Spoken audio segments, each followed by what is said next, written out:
On the day of the procedure, review the case. Review the pre- and post-gadolinium dynamic sequences from the prior diagnostic breast MRI.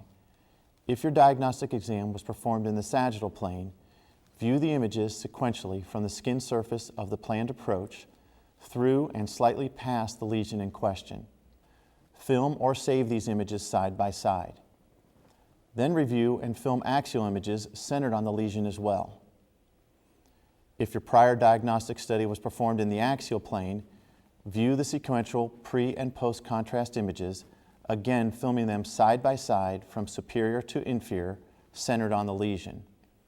You will also need to save sagittal images from the skin surface of the planned approach through and slightly past the lesion. Cross-reference with your dynamic acquisition and note the position of the lesion in the sagittal plane on your unenhanced image. Regardless of which method, you will want to have these images available at the magnet for review both prior to and during the procedure. You want to be able to recognize the location of the lesion on the unenhanced exam as well as obviously on the enhanced exam. You can do this by studying the surrounding architecture. As demonstrated in this case, recognizing the parenchymal architecture and hence the location of the lesion in the sagittal plane prior to contrast administration can be essential to assure that the lesion is accessible through your biopsy system. In this case, you can see that the lesion is readily accessible within our grid before you have administered contrast.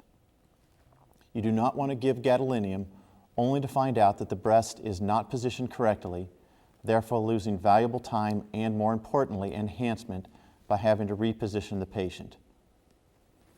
Recognizing the breast architecture can also help you in evaluating for adequate biopsy sampling when the lesion may be tough to identify due to post-biopsy hemorrhage. Illustrated here in a different case, you can see that recognizing the architecture of the adjacent breast tissue can help you determine if the cavity is in the correct location. In this case, despite the post-biopsy hemorrhage, you can still recognize that there has been sampling from the medial aspect of this tumor mass by recognizing the tumor location relative to the surrounding breast architecture.